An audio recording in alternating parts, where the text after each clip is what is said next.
Amigos do canal Importante é Saber, amigos do canal Democracia Brasileira, hoje é quarta-feira, mas a gente vai estar botando esse vídeo no ar na quinta-feira e vamos falar um pouquinho aí de CPI, de novidades na política, né? O Ministério da Saúde efervescente, com muita novidade, muita questão importante para se comentar. Acho que o tema que movimentou o Brasil nos últimos dias aí foi a questão da corrupção. E mais uma vez tivemos o Bolsonaro dizendo que não sabe de nada, ele nunca sabe de nada, de absolutamente nada, por incrível que pareça, ele nunca tem culpa de nada, já começa a duvidar que ele seja inimputável. Mas enfim, meu amigo Henrique, eu vou passar a bola para você, falar um pouquinho aí, né, da semana que passou, essa questão aí da denúncia do deputado federal Luiz Miranda e seu irmão Luiz Ricardo Miranda, que agitou a CPI, agitou Brasília e agitou o Brasil, né? Como é que pode um governo que era contra a corrupção, um governo que acabou com a Lava Jato porque não tinha mais corrupção no Brasil, querer ganhar tanto dinheiro na compra de fármacos, né? E principalmente da vacina? Olá, pessoal, seja bem-vindo a mais um vídeo da nossa parceria com o canal Importante é Saber, o pessoal do canal Democracia Brasileira presente. Fico muito satisfeito de mais uma vez estar se encontrando com o meu amigo Leonardo e debatendo assuntos que giram em torno da política e da história do nosso país. Realmente a gente teve uma semana muito tensa em relação à CPI, em relação a denúncias, a escândalos que ocorrem, a verdadeiros pavorosos escândalos feitos sobre desse governo, e a gente vê que não passa da velha política. A gente vê essa croaca, essa coisa horrorosa que é o atual governo federal, envolvido em atos de corrupção. A gente já sabia, a gente que tem os olhos abertos, vigilante da democracia, a gente sabe que esse governo já muito já vem fazendo coisas absurdas, vem coisas muito duvidosas, espantosas, que a nós que acompanhamos não espanta em nada, né, Leonardo? A gente sabe que é um governo corrupto, um governo inepto, incapaz, um governo irresponsável, um governo genocida, que está fazendo com que o país já passou pelos seus 500 mil de mortos e querem que morra ainda mais pessoas. Vide ao tema de hoje, que é a questão da corrupção, dessa vacina que foi oferecida para o governo Bolsonaro, porém só seria dada através de propina. É vergonhoso a gente ver um governo que recusa a Pfizer, um governo que demora para poder fazer algum tipo de vacinação, para poder correr atrás da vacinação. Por outro lado, a gente vê uma vacina onde que a gente tem intermediários dessa vacina, onde que o governo pede propina em cima da vacina. Talvez seja por isso, ou até mesmo, obviamente, falando, pode ser, ou seja, é por isso que o governo não quis, talvez, comprar uma outra vacina, uma Pfizer, porque não tinha propina, não tinha cachê. Entendeu? O governo queria lucrar em cima dos mortos. O governo queria lucrar, integrantes desse governo corrupto, esses políticos corruptos que destroem o país. São políticos que são colocados lá, políticos que assaltam o erário. Eles queriam lucrar em cima de milhares de mortos da Covid. É vergonhoso. Isso, Leonardo, isso, se a gente fosse num país como antigamente, ou num país sério, isso seria motivo para uma revolta, mas de todos na rua protestando, sabe? Contra uma coisa tão criminosa, como uma coisa tão cruel que esse governo está fazendo, porque isso mexe diretamente na vida das pessoas.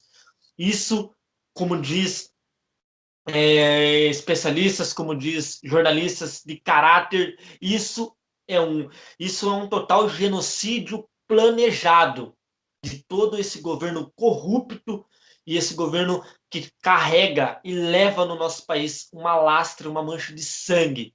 Vai ficar como a maior tragédia da nossa história, culpa desse governo corrupto que pensa no bolso do que na vida dos brasileiros, Leonardo. É verdade. E não é só isso, né, meu amigo Henrique? Foi o que você falou. Dá a entender que a questão nunca foi negacionismo ou nunca foi acreditar ou desacreditar na doença. A questão era ter o melhor acordo financeiro com o laboratório mais propício, né, a conceder aí a propina para os integrantes do governo E não nos custa fazermos lembrar aqui que tudo isso só estamos sabendo graças a um servidor público de carreira que eles tanto odeiam. Eles têm pânico, horror. Se falar de servidor público Paulo Guedes, ele tem ojeriza, ele fica todo arrepiado. Aquele cachorro, quando começa a latir à noite, que fica tudo oriçado. É por isso. Porque assim, se a gente não tivesse, se esse servidor público não tivesse estabilidade, ele estava na rua. Infelizmente, ele teve a condição de denunciar, e mesmo denunciando algo que é verdadeiro, comprovado, ele não pode ser punido porque ele fez o certo. E se ele é um servidor CLT nomeado como eles adoram, estava na rua já há muito tempo. Entendeu? Então, assim, para eles é lamentável você ter uma pessoa da estrutura da saúde que faz a denúncia contra o governo deles, que na cabeça dele, eles que pagam o salário daquele cara, mas não podem fazer nada, porque ele é de carreira, é concursado. Ele não está lá por favor político, não está lá por indicação partidária, ele está lá porque ele fez uma prova e estudou. Isso para eles é o fim do mundo. E foi o que você falou, né? A gente nunca duvidou que tinha corrupção nesse governo. Infelizmente, as pessoas elas tendem a tornar políticos como ídolos, né? Hoje em dia, hoje mais do que nunca, a gente vê a ideologia de político. Gente, político, ele é um agente público que está lá para ser cobrado. Não é o camisa 10 do seu time de futebol, não é o piloto da equipe de Fórmula 1 que você mais gosta, não é nada disso. Ele é uma pessoa remunerada para exercer uma função pública. Se ele não a exerce ou se exerce mal feito, tem que sair. Ponto, acabou. Não tem isso de você, porque senão o outro vai voltar, senão o outro pode voltar. Enfim, o Lula foi corrupto, se comprovar, que seja punido. Agora, dizer que tudo é culpa do PT, tudo é culpa da Globo, para esconder as canalices, esconder os desvios de dinheiro público, roubar dinheiro de vacina, num país que tem quase 550 mil mortos, é lamentável. Infelizmente, é lamentável. E aquele negócio, né? O Bolsonaro sempre teve a oportunidade de fazer os ganhos dele, já comprovado aí por várias denúncias, até mesmo do Ciro Gomes, na questão das notas fiscais do posto de gasolina, que era na Barra da Tijuca, né? Ele trabalha em Brasília, mas arrumava nota fiscal na Barra da Tijuca, ou seja, ele deveria ter um Opala 4.1 mexido que fazia 2 quilômetros por litro. Então, assim, era tanta para chegar em Brasília em 1.000 e poucos quilômetros, o bichinho gastava na gasolina. E agora que ele tem todo um orçamento público federal, toda uma estrutura, ele consegue fazer muito mais coisas. Mas, infelizmente, o preço que a gente está pagando é muito caro. E boa parte desse preço também não aqui a gente não passa pano para ninguém. Seu Rodrigo Maia, que sentou em cima de vários pedidos de impeachment. Se o senhor Rodrigo Maia tivesse feito a parte dele lá atrás, talvez não tivéssemos todos esses escândalos hoje, né, meu amiguinho? Verdade, com certeza, Leonardo. Eu lembro de uma entrevista, de um debate que teve entre o Vila e o Bolsonaro. Numa parte do debate, entre todo mundo sabe, o historiador e, e o historiador de carreira, o Marco Antônio Villa, que também trabalha na Isto É e no Jornal da Cultura.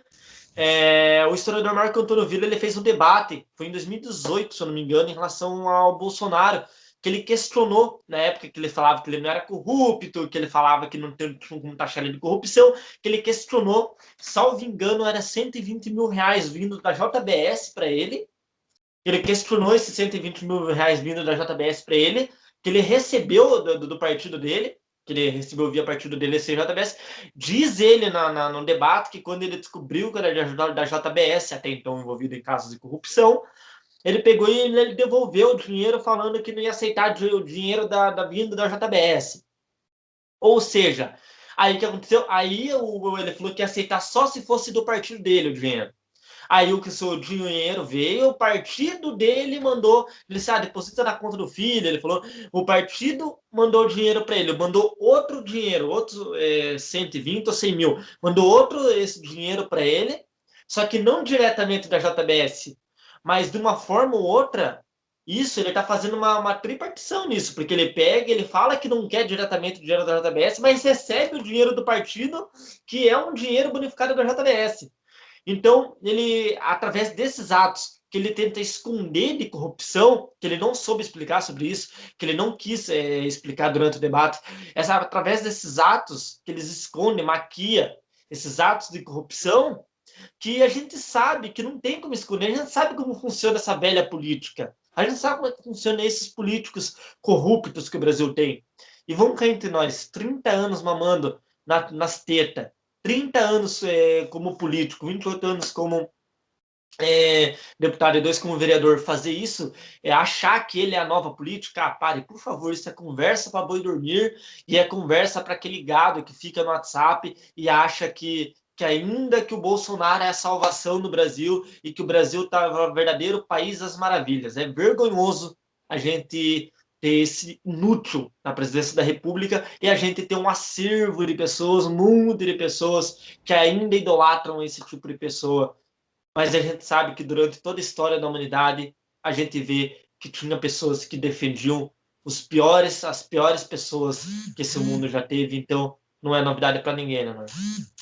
É verdade. E não podemos nos esquecer também que outro envolvido nessa questão da corrupção, né, o Ricardo Barros, ele foi já foi peça-chave no governo Fernando Henrique, no governo Lula, no governo Dilma e no governo Temer. Então, você vir me falar que o Bolsonaro é nova política, vocês estão de sacanagem, né? Nada mais é do que a velha, tradicional e conhecida política dos coronéis, dos apadrinhados, dos conchavos políticos. Nada mudou. Apenas foi se vender uma imagem americanizada, né? O Steve Bannon deu aquela recalchutada, muito inteligente que o é, e tentou.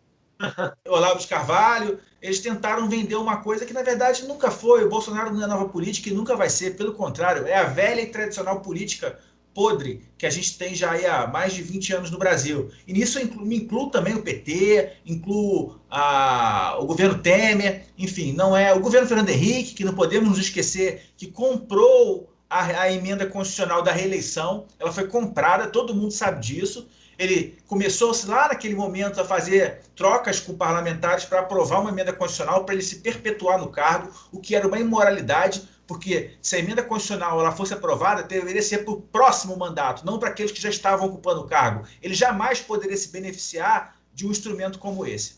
Mas, enfim, a gente sabe que na política manda quem pode, obedece quem tem juízo, e o presidente da República, como um ordenador de despesa, e o chefe do Poder Executivo Federal, com uma estrutura enorme que ele tem embaixo dele, ele consegue muita coisa em troca de muitos favores. É lamentável.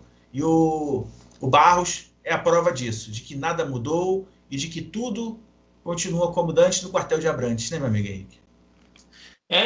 Concordo plenamente, Leonardo. Só para terminar o assunto nosso, Ricardo Barros, velho chavão na política, a gente vê Roberto Jefferson. Então a gente vê que de nova política esse governo não tem. Eu não sei ainda como tem pessoas que caem nessa narrativa que é a nova política e que o Brasil está uma maravilha. É vergonhoso que o Brasil ele esteja nesse rumo, esteja na mão dessas pessoas. Então, por isso que eu falo para vocês que estão assistindo, vote consciente, estude muito sobre qual político, sobre o que ele faz, qual que foi a carreira dele, qual que foi a vida dele, profissional, vida pessoal, o que puder descobrir dos seus respectivos políticos quando forem votar, vejam, realmente busque entender, busque as informações corretas e verdadeiras, para que isso não prejudique todo um povo durante um regime, um governo. Então é isso, espero que tenha sido bem claro para vocês nossa posição e o que a gente trouxe hoje para o nosso encontro. É verdade. E só para terminar aqui a minha fala, já vou me despedir, passo para você. Lamentável a fala da ex-jogadora brilhante Fernanda Venturini como atleta, uma categoria, uma qualidade indiscutível, mas quando ela abre a boca para falar de política e falar de vacina, é lamentável. Uma pessoa que diz, eu sou contra a vacina, mas como eu quero viajar o mundo, eu vou tomar a da Pfizer, que é a menos pior, é lamentável. No momento que a gente precisa de conscientização, de ampliar nossa vacinação, a senhora fala isso, sinceramente, perdeu uma ótima oportunidade de ficar calada. Lamentável. Infelizmente, você está manchando tudo aquilo que você conquistou nas quadras. E, do outro lado, eu queria dar os parabéns a atriz Leandra Leal. Olha o que a gente está passando agora. Acho que tem uma autocrítica que toda a sociedade tem que se fazer agora, que assim, como é que a gente deixou o Bolsonaro ser eleito presidente? Como? Ele já falava sobre preconceito, ele já destilava seu ódio, ele já falava sobre homofobia, ele já espalhava fake news. Não foi uma escolha difícil. Sabe, quem se permitiu achar que era uma escolha difícil, relativizou o preconceito, relativizou a homofobia, relativizou o racismo, porque tudo isso estava na fala dele. O desprezo que ele tem para as pessoas agora, a falta de empatia, como ele imita uma pessoa faltando ar. Ele já tinha isso no seu discurso, ele já tinha isso na sua prática. A gente não pode agora, nas eleições do ano que vem, ficar desatento a isso, achar que não. Que deu uma ótima entrevista aí ao Serginho Grossman na semana passada, falando sobre o Bolsonaro. Foi perfeita, inteligente, com palavras certas para o momento certo. Parabéns, Leandra e Fernanda. Lamentável. No mais, agradecer a todo mundo que segue o canal Democracia Brasileira, o canal Importante é Saber. A gente continua aí firme e forte nesse encontro semanal, sem passar pano. Não, se tiver que falar mal do PT, a gente fala, como falou hoje aqui. Se tiver que falar mal do PSDB, a gente fala também, do Fernando Henrique, como falamos aqui também, do Bolsonaro, enfim. O que a gente quer é o melhor para o Brasil e não ter político de estimação. Isso a gente não tem e não vai ter. Tá bom, gente? Um grande abraço, passa a bola para o meu amigo Henrique comentar aí essas duas falas da Fernanda e da Fernanda Venturini e da Leandra Leal e se despedir.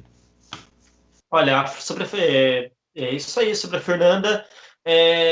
Pô, que legal, eu fico me imaginando no lugar dela, né? Falando isso, né? Já pensou quantas milhares e milhares de pessoas que foram mortas pela Covid e gostariam de ter tomado a vacina, hein? Quantas pessoas, essa vacina que ela falou que é a menos pior, quantas e milhares de pessoas gostariam de ter sobrevivido, de ter tomado essa vacina que ela acha a menos pior? Eu acho, assim, que faltou uma total empatia, assim, terrível, terrível. É triste, triste. E a Leandra, parabéns. Ela é uma pessoa que tem visionário, uma pessoa que tem a mente aberta. Então a gente sabe que a gente precisa de pessoas assim no Brasil, não pessoas como a Fernanda, dentro do ramo político, ou dentro de uma fala mais abrangente na sociedade. A gente precisa de pessoas como a Leandra. Então, muito obrigado a ela por ainda nos dar luz que o povo brasileiro tem pessoas que realmente pensam no seu país. Então, muito obrigado a todos vocês que nos assistiram. Deixa seu like, compartilhe, comente, use das páginas nos comentários e se engaje no nosso canal para que seja divulgado ou recomendado pelo YouTube. E até o próximo vídeo, Leonardo.